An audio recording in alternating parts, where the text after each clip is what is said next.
habitez dans les cieux. Et vous qui habitez dans les cieux. Malheur à la terre Et à la mer.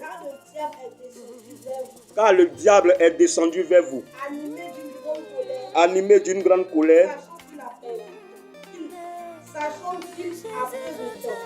Sachant qu'il a peu de temps.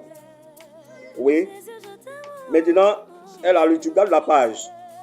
Quelqu'un va lire 2 Corinthiens 11, verset 14 à 15. 2 Corinthiens 11, verset 14 à 15. Oui. Et cela n'est pas étonnant. Puisque Satan lui-même se déguise en ange de lumière. Il n'est pas donc étonnant. Oui. Il n'est pas donc étrange que ces ministres aussi, que ces ministres se déguisent en ministres de justice. Amen. On va s'arrêter là donc. Leur fait sera plutôt selon leurs œuvres. Amen. Donc voici les 2 passages sur lesquels nous allons nous baser pour expliquer la révélation d'aujourd'hui. Nous sommes dans notre kit de révélation. Amen. Donc vraiment, écoute très bien, sois disposé pour pouvoir comprendre ce que l'Éternel va te dire. Amen. Le thème c'est « J'ordonne la restitution de mes biens volés ». Amen, amen. Amen. Que sont ces biens-là et qui a volé tes biens en question? Amen, amen. Nous savons que l'ennemi des chrétiens, l'ennemi de toute l'humanité, c'est le diable. Alléluia. Mais avant qu'aujourd'hui, nous ayons ces problèmes que nous avons aujourd'hui, ces problèmes-là ont commencé quelque part. Alléluia. Et notre bien-aimé a lu dans Apocalypse chapitre 12, verset 12. Il y a eu guerre dans les cieux et la Bible déclare que Dieu a été plus fort dans cette guerre-là qui a eu dans les cieux. Alléluia. Et l'ennemi de Dieu, le diable, a été vaincu. Et il est tombé sur la terre ici. Amen, amen. Et quand il tombait, Dieu a lancé une parole. Dieu a dit, le ciel est libéré. Réjouissez-vous, cieux. Amen, amen. Le ciel est libéré. Mais malheur à la terre. Alléluia. Parce que le diable est descendu vers vous animé d'une grande colère. Alléluia. Donc, la question que les enfants de Dieu doivent se poser, le diable, pourquoi il est en colère? Alléluia. Et contre qui il est en colère? Amen, amen. Pourquoi il est en colère? Et contre qui il est en colère? Que Dieu vous bénisse au nom de Jésus. Aujourd'hui, je vais vous apprendre comment aujourd'hui Satan et ses agents, les esprits méchants et les sorciers, les démons, alléluia, les mystiques, les féticheurs, comment avec toutes ces personnes, Satan arrive à voler des gens. Alléluia. Comment Satan arrive à transférer des bénédictions. Comment Satan arrive à rendre des vies misérables, à gâter la destinée des vies des gens. Comment Satan arrive à décimer aujourd'hui les familles. Amen, amen. Effectivement. Parce que vous devez comprendre, les chrétiens aujourd'hui ne croient pas au spirituel. Dans la Bible déclare que c'est dans le spirituel que tout se concrétise avant que la manifestation vienne dans ce monde physique. Est-ce que vous comprenez? Donc c'est pourquoi Dieu dit, il dit, celui qui se lie à moi, celui qui m'accepte, il n'est plus un homme, alléluia, mais il devient un esprit. Amen, amen. Donc vous qui me regardez, vous devez comprendre que votre nature réelle, vous êtes des esprits. Et Dieu fait de vous des esprits pour que vous arrivez à maîtriser ce qui se passe dans le monde spirituel. Alléluia. Parce que la réussite, alléluia, la réussite, qu'on dit la réussite. Pour réussir en réalité, il faut être spirituel. Est-ce que vous comprenez? Si tu n'es pas spirituel, tu ne pourras pas réussir. Alléluia. Que Dieu vous bénisse. Alors, ce cours vient pour vous aider à être spirituel au nom puissant de Jésus. Et de vous donner des révélations profondes ce matin au nom puissant de Jésus. Amen, amen. On va lire beaucoup la Bible aujourd'hui, donc manipulez votre Bible. Amen, amen. Pour qu'on puisse comprendre des choses. Amen, amen. 1 Corinthiens, chapitre 1, verset 18. On va lire 1 Corinthiens chapitre 1, verset 18. Quelqu'un va me préparer Jean chapitre 10, verset 26. 1 Corinthiens chapitre 1, verset 18. On va lire la Bible. Alléluia. Oui, lis la parole. Oui. Verset 18, 1 Corinthiens 1, verset 18. Oui. Car la prédication de la croix est une folie pour ceux qui périssent. Mais pour nous qui sommes sauvés, elle est une puissance de Dieu. Qu'est-ce que la parole veut dire?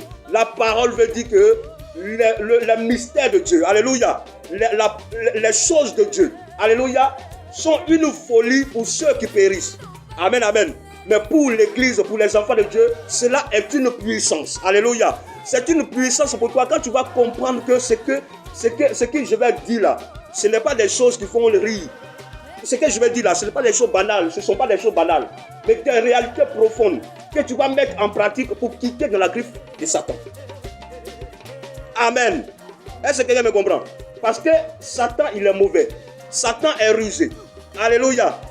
Et dans ce cours, la première des choses que vous allez noter ce matin, vous devez comprendre, vous tous qui m'écoutez ce matin, que les agents de Satan, les féticheurs, les démons, les esprits méchants, alléluia, les sorciers qui sont dans nos familles, ils ont un code de travail.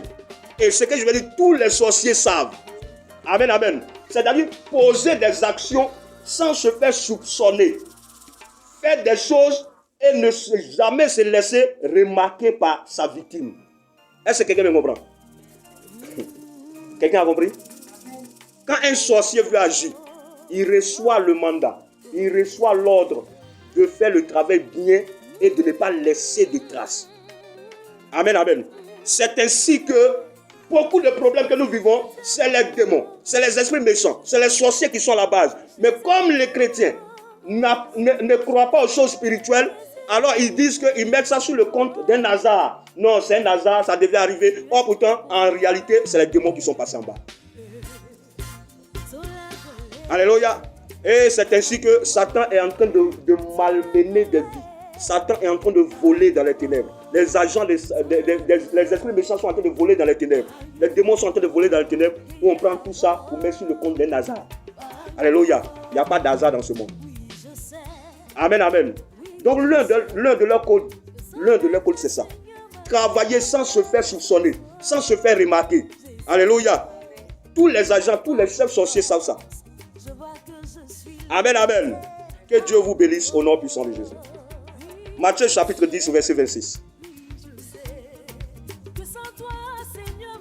Il faut puiser dans la révélation pour comprendre ce que je suis en train de dire. Parce qu'à partir d'aujourd'hui, quand tu vas vivre une situation et que les gens seront en train de te dire non, tu devais faire bien, tu n'as pas bien fait, c'est pourquoi ça t'est arrivé. Tu vas dire laissez-moi parce que je sais que ce qui est arrivé là, c'est les diables, c'est les démons, c'est les sorciers qui ont fait cela. Parce que tu seras en mesure de détecter les démons. Amen, amen. Parce que je vais vous dire ce matin, 90% des problèmes que nous vivons viennent des sorciers, viennent des démons, viennent des esprits méchants. Satan chaque jour crée des démons. Il y a des rames et des rames d'esprit qui travaillent pour le gouvernement de Satan chaque jour, chaque nuit, chaque heure, chaque seconde. Alléluia. Et ils sont en train de malmener des personnes. Dieu a voulu que vous ayez des yeux spirituels pour pouvoir connaître ce qui se passe, en fait de vous lever pour votre délivrance. Mais vous ne voulez pas comprendre. Vous ne voulez pas chercher Dieu. Vous ne voulez pas croire au spirituel. Et ceux qui croient au spirituel sont les plus forts dans ce monde. Amen. Maman, il ne faut pas dormir, s'il te plaît. Matthieu 10, 26. Oui. Oui, honore la parole. Ne les crée donc point. Car il n'y a rien de caché.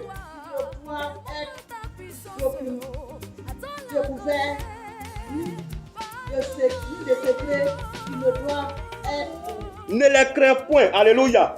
Car il n'y a rien de caché qui ne doit être révélé. Vous savez, s'il n'y avait rien et qu'on était sauvé et qu'on était sans combattre, on s'assoit là et puis Dieu faisait tout pour nous, Dieu n'allait pas prendre la décision de nous dire il va nous révéler des choses.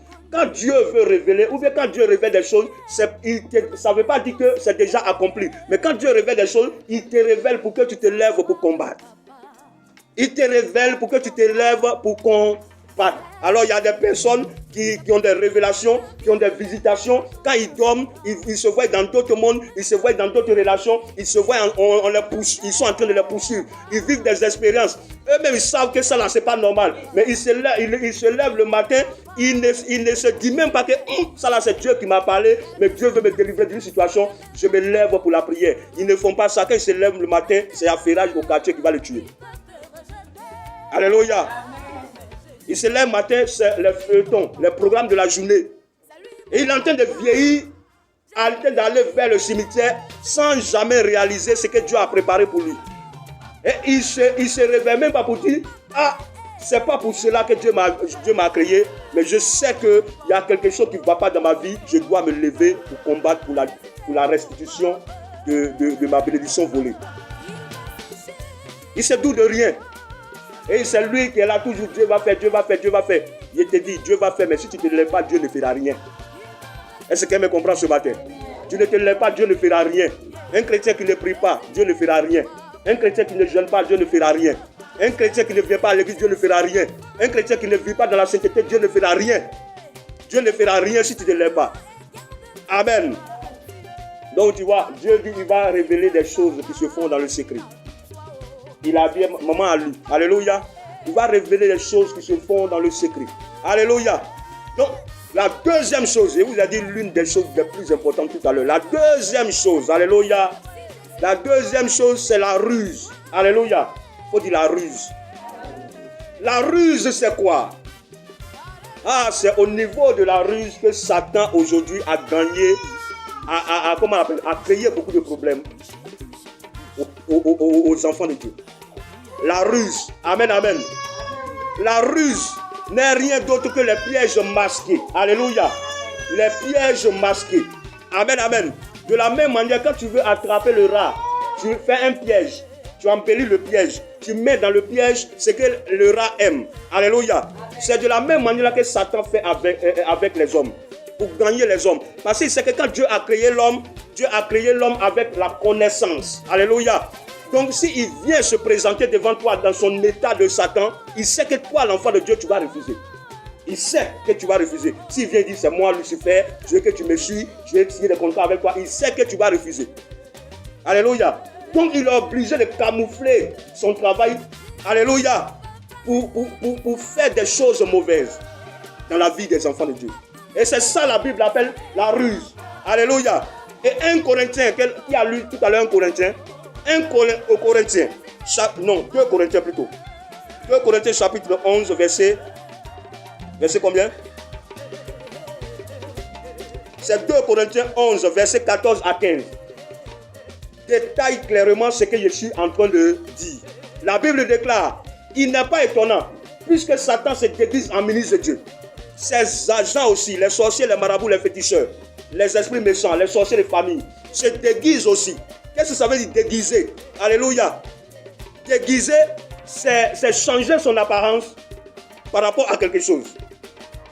Se transformer en ce qu'on n'est pas. Prendre une autre forme. C'est ce qu'on appelle déguiser. Il se déguise. Alléluia. Mais qu'est-ce que Satan a derrière la tête pour aller se déguiser? Et pourquoi il se déguise?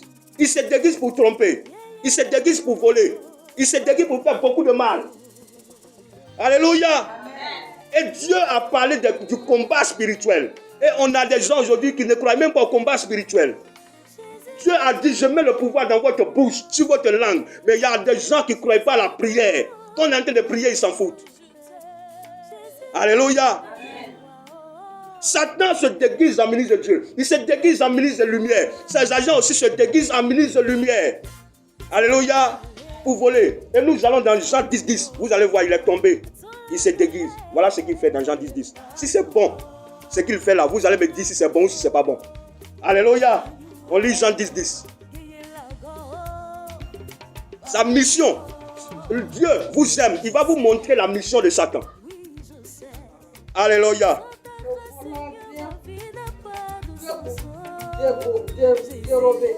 Le voleur Le voleur vient que pour dérober. Alléluia. Égorger. Détruire.